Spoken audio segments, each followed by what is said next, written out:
Boris Johnson claimed Mrs May is on the brink of total surrender to the EU over Brexit as he urged the cabinet to mutiny against the Prime Minister's withdrawal agenda. And another Brexiteer, former cabinet minister, John Whittingdale, said it was difficult to see how Mrs May's premiership could continue if MPs rejected any Brexit deal she brought back to Parliament. Pro-Brexit Commons leader Andrea Leadsom added to Tory tensions by insisting the UK could not be trapped in a backstop agreement without the ability to leave at a time of its choosing.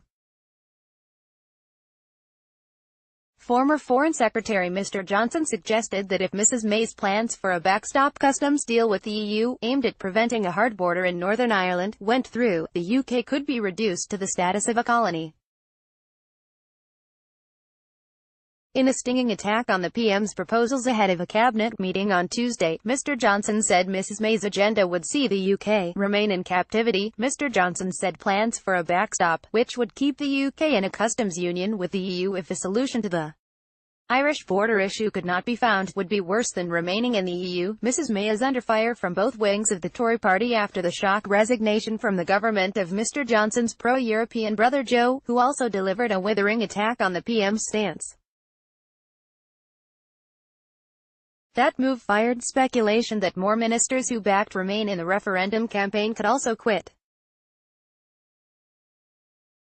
Boris Johnson resigned following the cabinet session on Brexit at Chequers in July, and further details of that crunch meeting revealed Remain-leaning ministers also voiced concerns. Home Secretary Sajid Javid, Defence Secretary Gavin Williamson and Chancellor Philip Hammond raised concerns about the Chequers plan, the BBC reported.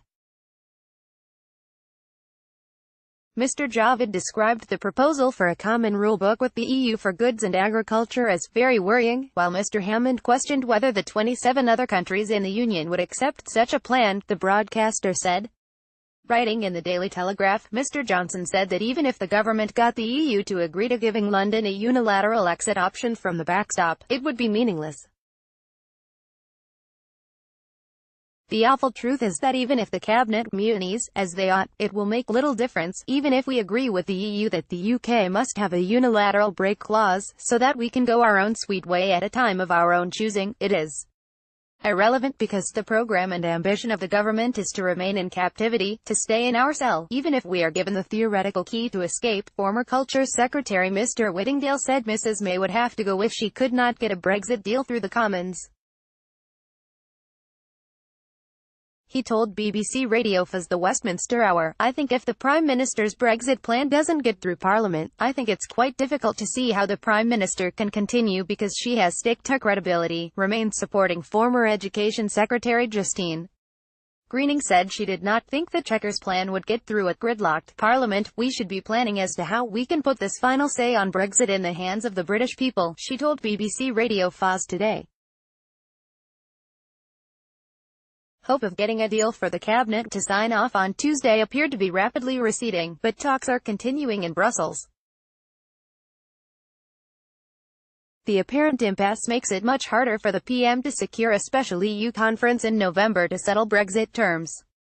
But in a sign of Downing Street attempting to push the process forward, Mrs May's key Brexit advisor Ollie Robbins held talks with counterparts in Brussels over the weekend.